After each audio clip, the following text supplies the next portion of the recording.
Welcome to the Mindful Leader Practices podcast. Today we have with us Eddie Pate. I've known Eddie for almost 2.5 decades now, and we worked together at Microsoft. I just started working at Microsoft then, and I remember feeling, quite separated. Of course, it was my first job in US. I was settling into this new role. I was eager to do a great job, but still couldn't see myself fitting in to the culture, and I didn't know how quite I could fit into that. And then I met Eddie, who was the diversity chief with the EPG group. And that was Charles Stevens' organization, as you might Yes. remember, Eddie. And Yes. you sat with me and we talked about, just how I was fitting in, what I liked about my job. And there was somebody who was interested in me, right? Not me as an engineer, not me as what value I bring to the organization, not me as trying to please and do a great job and get on good books with everyone. Just me as me on how I was Yeah. fitting in. And I remember that shifted me from being separated to being included. We went Yeah. Here you are with me today on I this know show. it's unbelievable how far we've come, but I do remember those days fondly, and what you just described has kind of been my engagement style or my leadership style. I really love engaging with what humans, people who really want to have an impact and have an opportunity. And I've realized early on a lot of the problems that we have in the corporate space is a sense of access and connection to possibilities. Because of who we are, you're new to the field, you're a woman in engineering, you're a woman at Microsoft, and there were a number of y- you know hurdles that you had to get over and that some other folks didn't. And I just felt like I loved connecting with those people, making them feel like they belong, making them feel like they're engaged. And when I met you, quite honestly, I instantly gravitated to you and felt like you were someone who would bring so much value to the company, the organization, to other women. And that's why I just embraced you quickly and looped you into the creation of the Microsoft Women's Conference. And for me, it just made all the sense in the world. You needed to be inserted and create visibility for and connect. And I love engaging with wonderful humans and people. And it was just a great partnership to start something, as you know, started, I don't know, 2000 or 2001 or something like that. And it's still going strong to this day. And it's because of people like you, and that was fun for me. So um, plus, it's just created a friendship that we've maintained for over 2 decades, which is kind of cool. Yeah, it's been amazing. And that, talk about practical, real ways of doing things. I learned that from you. In Yeah, that our yeah. work with Women's Conference was so significant. Thank you for trusting me then. In fact, even today, if I have an interview, that becomes my most remarkable Yeah, story I tell in the interview. same. It's not a product story, it is a story of somebody Mhm. trusting you, investing in you, bringing you along to make something remarkable, which has become a legacy at Microsoft, the Mhm. women's conference. But you were like, yes, we can do it. Yes, we can totally do it. Mhm. Nobody knew how, but you just Right. First time for everything. But what was really cool, Anu, is we were able to like leverage the employee resource group, the women's employee resource group, and really tap into passion and energy and that those women that we worked with brought to this space, right? This was personal. This was their experience. They wanted to find a way of harnessing their lived experiences and make it um, use those lived experiences to create something that other women can enjoy and grow from and develop and create a connection, right? Similar to what we did. They wanted to create a pathway for connection, and that was fun. I mean, I loved doing that. And so it was a good learning for me as well to put the kind of practical approach that I'd always done to inclusion, diversity, and equity into place, right? Is to, you know, um, how do we do something leveraging a bunch of different people, allowing them to bring their strengths, and in creating something that is going to be valuable for a broad group of people, that's going to help the organization grow and develop. It's going to help the organization become more inclusive in its approach to just daily work, right? And it was very it was a good vision we all had, but it was very practical work that got it done, and a practical mindset that helped us kind of march through it, get the funding from Charles Stevens, get the connections to all the people to do this. And then what was really fun, if you remember, then it was all about having courage and energy to approach wonderful leaders to come speak and encourage them to do so. And if you remember, we got a lot of people really interested. There was so much pent up energy about wanting this, right? Do you remember that? How much energy we had and the people we got I involved? remember I remember people finding from their budget, so I can spare $2,000 or something like that. It will be very small amounts, but they wanting to help and wanting to speak, being so if they couldn't be keynote speakers, they wanted to be on a panel. These were the senior women leaders, and for Yeah, they wanted to talk about their lived experiences so other people can gain from it. So they got a platform to right, to show that right. they could be role models for, maybe they were role models in their small group, but they could now be role models for Microsoft Yeah. women, and that Oh, was huge. absolutely. Yeah, that was really big, and it was just rewarding to just see the faces, the energy. Remember the buzz, and I can remember speakers finishing speaking and women just crowding the stage, and you could just feel that they needed that connection, they needed that hope, they needed the role models to look up to. And I would imagine, and I'm sure you've spoken with people throughout the years, but I think that was similar as how it was to you and I. It was very seminal to a number of women at that point in their careers to say, wow, I could be, I could do that. I could be like her. That gives me hope that what I'm working hard for, I can achieve. So I think it was cool from in any number of you know ways, right? So it was pretty exciting. Yeah, and we got, I think the second conference, we got Melinda Gates to do the keynote. And yes, of course, lot of inspiration. And yeah, Yeah, it was. And even today, I meet some of the women who were a part of the organizing committee, and they still nice. talk so fondly about that experience.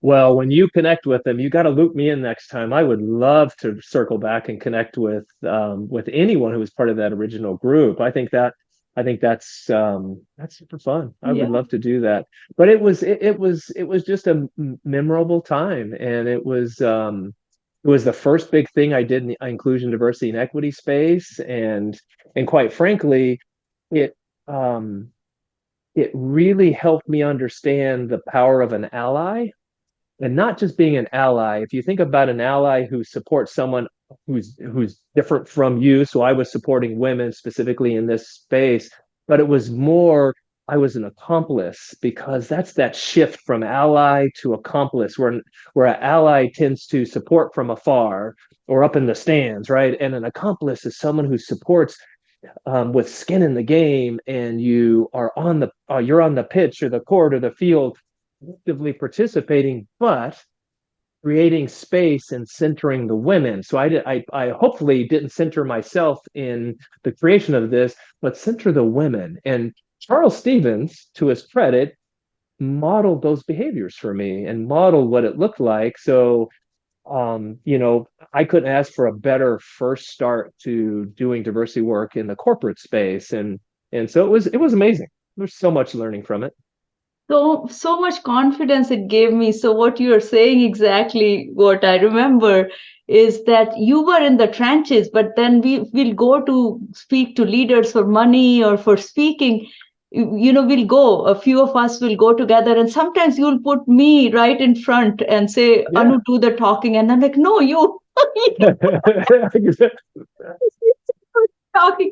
But then Yep. when you encourage me, there was like, I just felt like I belonged. I was felt really powerful. I felt like, oh my Yeah. goodness, I have so Yeah. much potential here and so much I can do in this company. So just this kind of set me off on a different path Good. altogether. Good. No, it's really good. And it's something that I know we've talked about before. Kind of the idea and all these ideas that we were talking about have evolved over time for me, right? So I can't say that this was exactly what I intended when I first did it, but I've learned since then. So that very moment you're describing is this whole notion of having a seat at the table, right? So women were beginning to have a seat at the table, but they didn't have a voice, right? Hmm. They didn't have the opportunity to be visible and speak and be the one who is in the meeting making the pitch to the senior leader, right? And now I know very consciously that is creating visibility and not centering myself and allowing others to have that. But that's exactly what we did. We showed people in that moment that it's not enough to have a seat at the table. You have to have a voice. You have to have the opportunity to speak. You have the opportunity to influence and discuss and engage with senior leaders. That visibility was critical for them to see you, but also to build your confidence and to make you feel like you belong and that you have a voice and you're heard. It's that's ID&E work. That's why I didn't do anything but ID&E work for 23 years and going strong, right? I didn't veer from that path ever because it was just so cool and so empowering for me. And it was a cool way to not empower women, but to show them that they had the power ready. They didn't need me to empower them. You had it. You just needed to use it. And you But did. you also needed an ally and accomplice, and I think Yeah, you were that, and I think that's what organizations need to understand, that agreed. that's so much needed. 100%, right? And it's still, it's still needed today, right? Yeah. And it's um and unfortunately we've made a lot of progress clearly since 2000, but we're still dealing with some of the same issues, and we still need people like you and I, and moments like what we're having here with this discussion to just encourage allies and accomplices to get the notion of creating it takes more than a seat at the table. It takes actually creating voice and access. It takes centering the people who are are marginalized, or the term I like using, underestimated, not Hmm. minorities, or they're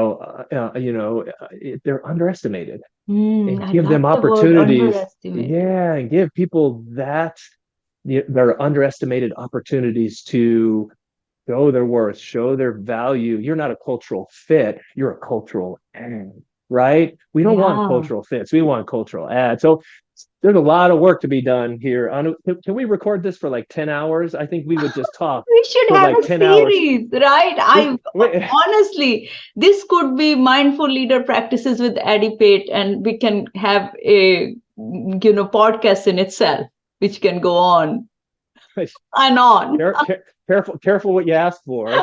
So Yeah. So from there, I know you ran the diversity for Starbucks, Avande, worldwide operations at Amazon, and then now you are doing your own gig, and also writing a yeah. book on inclusive leaders, daily practice of inclusive leaders, a guide to building a culture of belonging. Is coming Yes. out soon. So the question is, Yeah. why a book? Well, so I've really thought about um, getting everything out of my head onto paper for a long time, um, and it took me getting through the corporate space and into doing my own consulting to kind of find the time to do it. But really, it was this burning feeling that I had. It was the sense of waking up, even after retiring, after spending all this time, I woke up every day with this dilemma that things don't feel right, Anu. They just don't feel right. Like we've accomplished lots, but there's so many things we still need to do, and that more people needed to have a dilemma, and that dilemma spark follow up and action. And for me, there's so much turmoil in the world and in the US, and there's so much need for what can we do that's very practical that can actually help people make progress in that space, and all those jumble of ideas just finally got to a breaking point for me to say I need to just write this book. And I have a friend of mine who actually worked for me at Amazon, and we knew each other way back in Microsoft as well. And we had often talked about writing a book, Jonathan Stutz, and so we often talked about writing a book, and all this pressure and energy and the sense of dilemma kind of came to this point, and we finally had access to someone who knew someone at a publishing house, Barrett Mhm. Kohler Publishers, and that was the spark of it. And met with them, talked with them about our idea of wanting to do something that actually teaches people how to do daily practices in a way that will create a culture of belonging and engage others and encourage others. But here's the catch to this: do it in a way that doesn't make it overwhelming and cause so much stress and tension and overwork that you don't want to do it. So, how can you do something on a daily basis in a simple way that has a big impact, but it won't overload already full plates? Mm, And mm, so they loved that idea. So, mm. and then and so they encouraged us to write a proposal and put it in front of them, and the rest is history. And we're well on our way to having a book that's going to come out in May 2024. Um, but Anu, it's just a sense that there was a gap in the ID&E space, in the inclusion, diversity, and equity space, where there's a lot of um, philosophical, high level discussion of what the problems were. There were some, ground level discussions of what the problems were, what we need to solve, the gaps we had. But what is it that we can do practically every single day to actually make progress? That was the missing piece that I envisioned. And that Jonathan and I then tried to close that gap by writing a book on daily practices that actually will lead to a culture of belonging. So that's a long-winded response to how I got here. I'm just glad I'm here. Yeah, and everything you said makes sense, right? It's simple, it's practical. It is, Hmm. just that sense of overload is, where people don't know what to do. It's the opposite of that. Here is one simple step for today. Let's begin right now. And this is Right, exactly the mission of my Mindful Leader Practices podcast. right. Let's just begin right now. Let's cut Hmm. through the chase. There is this philosophical view of this ideal Yep, state, which you and I, Eddie, know is many, many, many years away. We make right, progress, and then including our Supreme Court, take takes a step or two backwards. And so their one step backward is probably 20 steps back for the nation, right? So right. there is just so much which is not in our control. But You're right. And Anu, what's really interesting about the point you're making with the Supreme Court, and it's part of this rationale for why we wanted to do this book too, is because the Supreme Court has become so politically right leaning, the majority, not the entire. There are definitely some left-leaning, moderate judges too, but the majority are very conservative and religious and just interesting. And because of their decision on affirmative action and dismantling affirmative action and putting and saying that it's illegal, even though it was settled law, um, problem now is affirmative action was one of the first things that are being ticked off. Now people are emboldened to start going after inclusion, diversity, and equity efforts in corporations, in communities, in universities. So that the battleground is set now. Affirmative action has been dismantled at the university level. So let's approach and attack inclusion, diversity, and equity and prevent those kinds of activities and actions from happening. And it's all based on this fallacy that everyone's equal, everything's level, the playing fields are level. Let's not create disadvantage for anyone. Everything's set, everyone's fair. Let's not create divisiveness by talking about our history and all these things, which is just wrong. You can't whitewash what is reality and the experiences people are having, and diversity and inclusion, diversity and equity work being done at the community level, at the university level, at the corporate level, throughout society is really critical for what my book talks about, which is creating a sense of belonging and emboldening people like you and I when we first connected to feel comfortable to bring their true selves to work, true selves to communities for the betterment of others. Why people would want to stop that from happening, it just baffles me. But I think that is an important point that you raise, and I think that's another really strong consideration on why we wanted to write this book.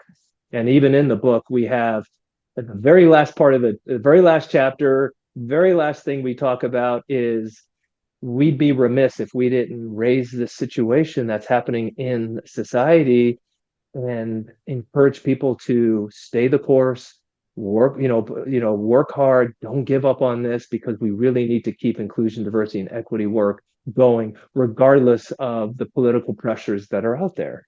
Mm-hmm. Those, I've got really my hairs rising and on my arms, just even thinking about, could we just even go backwards in that sense, because all Oh the yeah. progress we've made over the years, and I can't imagine myself, um, you know the way I was in Microsoft for 16 years and how I progressed, and I had a very satisfying career, but I cannot imagine myself if what you did that time there wasn't anyone doing that, right? Right. If that wasn't happening in corporate, I wouldn't have had the same career. So Yeah. that's the difference. I think people Oh, have I to, know. when they say this, they have to hear stories. They have to go and interview Right. people who are not equal to begin with, right? For Right. various Right. reasons. Oh, right. Yeah. It's acknowledging the reality that um, equal opportunity and equality aren't enough anymore, right? Mm, Equality being treat everyone the same and let let just treat everyone the same and everyone be fine. You can't treat everyone the same because of racism and sexism, unconscious bias, homophobia. All the different barrier causing perspectives that people have are real, right?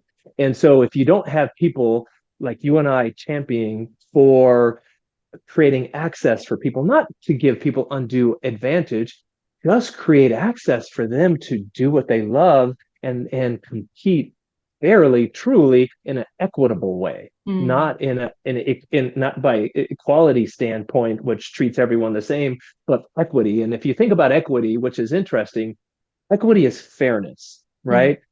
And fairness is not doing not giving everyone the same thing to be successful. It's giving people what they need to be successful. That's the difference, right? mm, mm, You could look at someone in who has a physical disability. You have to make an accommodation. that's creating an equitable situation where you're giving them what they need to be successful, Hmm. right? So it is finding ways to treat people, you know, who they are, give them what they need to be successful, and guess what? Everyone wins, Yeah. right? Yeah. Right. And I think that's the beauty of this, and of what we talk about in our book as well. And there was one other point you made, and I don't want to lose the point before we move on. I'm not sure what direction we'll go, but I think one of the cool images for my book, and one of and it's the whole notion of being a tempered radical. So we talk about, and I talked about, how do you do little things on a day-to-day basis, and then you had reminded me about um, it's with your mindful leadership, mindful leader perspective is we're teaching each person to do a little bit of something every day. And if you think about the math, if you teach one person to drop a pebble and it causes a ripple, and that ripple causes someone else to drop a pebble, which causes a ripple, and that causes someone else to drop a pebble, which causes a ripple. It's the aggregation of all those small wins or those pebbles, and that leads to systemic change and cultural change and wins in society, right? So the work you're doing with teaching people to be mindful, and have someone else then go on and teach someone else how to be mindful and to be these techniques, or for me, show someone how to do something small and impactful that causes a ripple, and then they do the same thing or something like it that causes a ripple. That is the beauty of what we're talking about, Anu. That's why I think this approach works so well. If you don't have to do one or two, three massive things to have success. In fact, I don't think that's the way to do it. The Hmm. way to have success in the things that we're talking about is to teach people to do daily things that have an impact, that create awareness in others to do something, and Hmm. create awareness in others to do something. And it's that aggregation that leads to the type of change that I think we need in society. And it just makes people feel like they're contributing and a part of it. Yeah, and people are looking for real action. They're Oh not yeah, looking for the philosophical, the ideal. They look up and say, "Are yeah, you, ma- are you, embodying these things? right, Are yeah, there actions which are indicative that you what can I even do? believe in this, right?" Right, right, what can I do? Is it a check mark that I must have a diverse candidate on my interview loop? It's like Right, a must do checklist versus, right, can I right, demonstrate right, that I believe in this through right, small actions but consistent right. actions? That show your authenticity. Like, are you authentic? Are you doing this real? Like, it's like and you and I have seen it. I think there's been too much check the box kind Mm, of work over the years, where someone's just doing it because they think, well, let me check this box and then move on. We're looking for people who want to weave ID&E kind of perspectives and practical actions throughout what they do every day. It's not an add-on. It is, how do I own the topic? And then when I own the topic and I understand what inclusion means and diversity means and equity means and intersectionality and all these different, things, how do I own it? And then how do I weave that through how I do my work seamlessly? Those are the folks. That's what you're talking about. And I have so many examples like Charles Stevens, mm. there are so many good people that I've met over the years, yourself, right?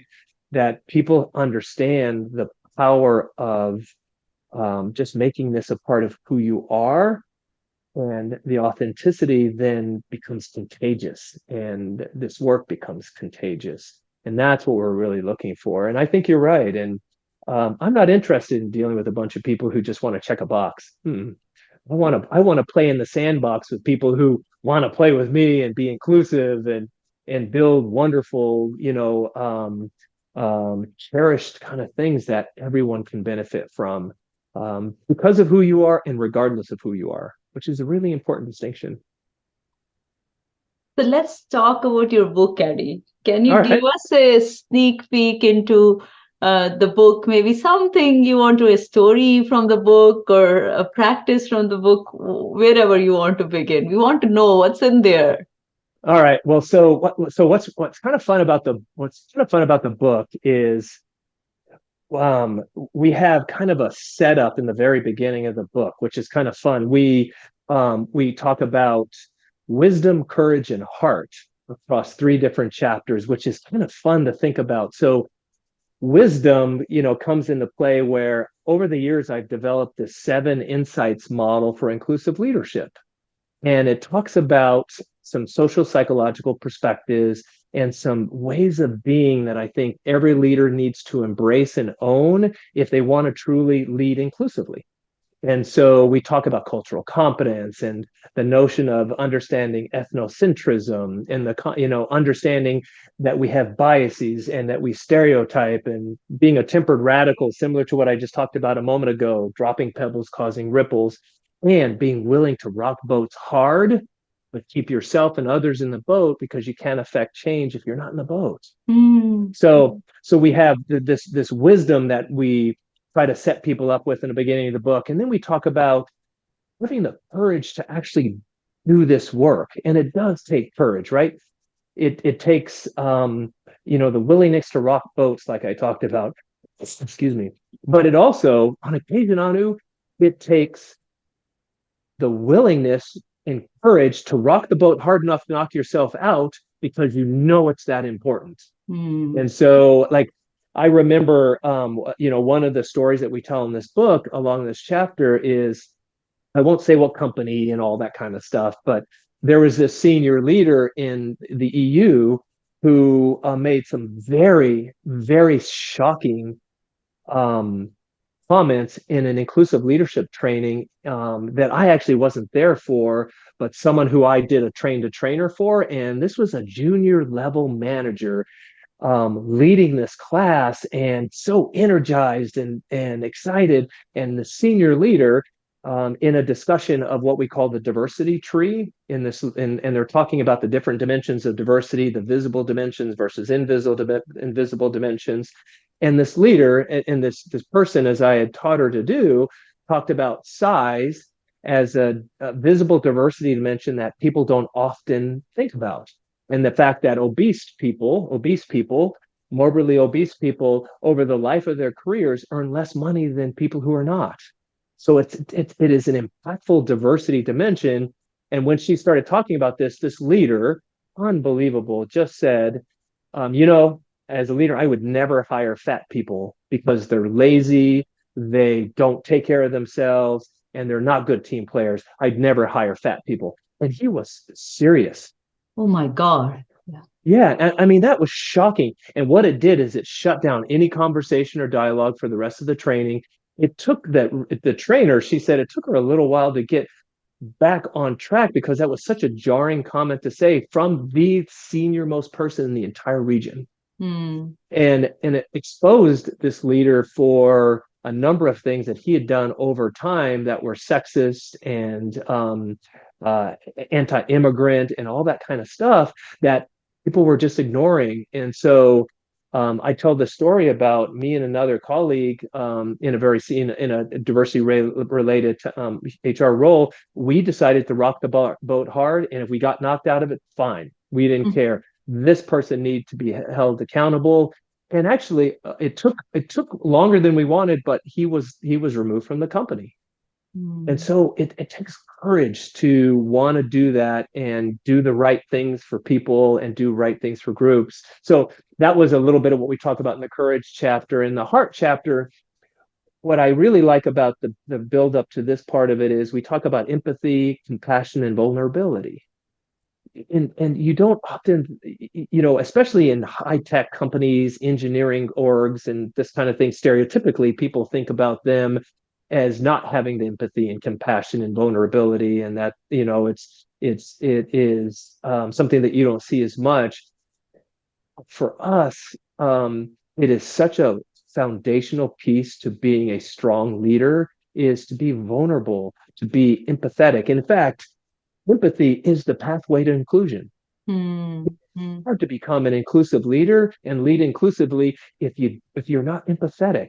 And we talk about that in this book. So in our first part of the book, we set it up with this wisdom, courage, and heart perspective so that when people go into the daily practices of what inclusive leadership looks like, we have a foundation for what are the characteristics and insights that I need as a human and as an inclusive leader to lead inclusively. So that's been the fun part. And then what we do, Anu, for the biggest part of the book is we take the life cycle of the employee, right? So there's talent acquisition, there's engaging. So there's attract, develop, keep, and engage. So how do you develop? How do you retain them? How do you engage employees? And then we have a part that I've always done, which is how do you leverage HR as a scaling mechanism for doing this work? HR, our diversity teams tend to be small. HR teams tend to be larger and everywhere because they're embracing and touching and working with the leaders every day, everywhere across the world in big companies like Amazon, right? So how do you leverage them to actually do this work so that you can scale? And then how do you do this for community? So we literally then do our daily practices broken up by each one of those life cycles. So we talk about daily practices associated with talent acquisition. We talk about daily practice associated with engagement and HR as a true diversity partner. And then we even have a section on everyday inclusion of things you can do every single day that would have an impact and cause you to drop pebbles that create ripples. So that's kind of what we do in the book, and that's the kind of the flow of the book for everyone. And then we just kind of wrap it up on what this all looks like, and we actually put in 10, I think 10 to 15, if I think about it, maybe a few more on top of what we talked about. What's a guide? What's your guide rails, your guardrails, our guiding principles, if you will, for really making this work? So we really do give people not a, it's like a blueprint for you do some of these things, you will eventually on your journey become an inclusive leader. So that's kind of the book in a nutshell, just how it flows that way. So um super exciting. And again, closing a gap on I get it, I know why we do it, I know the business case rationale, but what do I do? And this is what we answer. What do you do on a daily basis to lead inclusively? That practical, pragmatic approach to Yes, inclusive leadership. absolutely. 100%. That is what you do. So that's the fun. That's you I got you, love it, love it, love it. I can't wait for it to be here. How do people get hold of this? Is there an early, sneak peek which is coming in, or is it like will be available on Amazon and other platforms on a certain date? actually you can actually, which is really pretty exciting, you can go to Barnes and Noble or Amazon and just type in Eddie Pate or daily practices of inclusive leaders, and it's already there for pre-sale. Oh, wow. I'm going to I put a yeah, link. I will get a I link from you and put it in the description. We need that. yeah, very cool. Oh Yeah, very my. cool. And Yes. it's I can it's surreal, right? To see the cover of the book and our names and it's coming and yeah, it's you can pre-order it now and we are we're pretty far along in the process. We're actually in Anna, we're in the final month of so we've gotten reviewers. So the full manuscript has been given to reviewers. We literally today got the final reviewer remarks, and we have 1 month to make any adjustments, hand it off to BK publishers, and production starts. So it's super cool, and now we're just doing the what is it going to look like? What endorsements are we going to have for the back of the book? All these. We're doing a few leadership interviews to add to the book. So it's super exciting and I think May 28th or something like that, 2024, it's due to publish and it's faster than normal because we were told you can't try to publish a book in the middle of an election cycle. No one will pay attention. So you got to get it done before the end of May. Otherwise, we have to go to 2025. And I'm like, ooh, that's all right. Let's pile it on. Let's get it done. Wow, wow. So cool. So exciting. I am looking forward to this. And this is, I mean, it's just like you. This book, I can, your wisdom, your heart, your courage, that's also the framework of the book. But I'm just see you Thank in you. the book, and bringing your heart, wisdom, and courage. It's a bold book with lot of very practical ways for all life cycles in the corporate, for people to become those inclusive leaders. Right. So, Yeah. And Anu, what's really cool about it, and we make a point about this in the book too, yes, it is for business leaders, heads of HR, heads of diversity, but it's also for that legion of people out there like you and I, people who work in community outreach organizations, people who are on employee resource groups at companies, or they're just people who are on an engineering team and they really feel like they want to do something to make their team more inclusive. The book is aimed at everyone like that, and I which think is it'll be fun. great for Yeah. educators and coaches. Oh, I yeah. was just Oh, thinking of absolutely. that, that it should be a must read for coaches, because we are in so many ways influencing leaders. We are working with leaders. Oh, yeah. So our Absolutely. own knowledge in this area would go a long way. In fact, my own lived experiences I've helped other leaders Yeah, because of my own lived experiences of working in the exactly. corporate in US. um, and just imagine if we can bring all this Mhm. wisdom from the book into our coaching as well. I think it would be amazing, it'd be fabulous. And you're right. That's the coaches who engage with leaders and different individuals on a daily basis. That's a very fertile ground for getting these daily practices scaled, right? So do your part, Anu. Do your part. I will do my part. I promise that. It's been such a heartful friendship we've had, and such a so much learning every time I speak with you. So, thank you so much, Eddie. I appreciate every single minute of you being here today with us. Thank you so much. Anu, thank you for trusting me to come on to your wonderful talk show. So thank you. And every time I interact with you, I learn something too every single day. And you know what? I can't help but saying this. You have the most beautiful smile. So it always makes me light up my day when I just get the chance to just sit and have a conversation with you. So thank you. Thank you.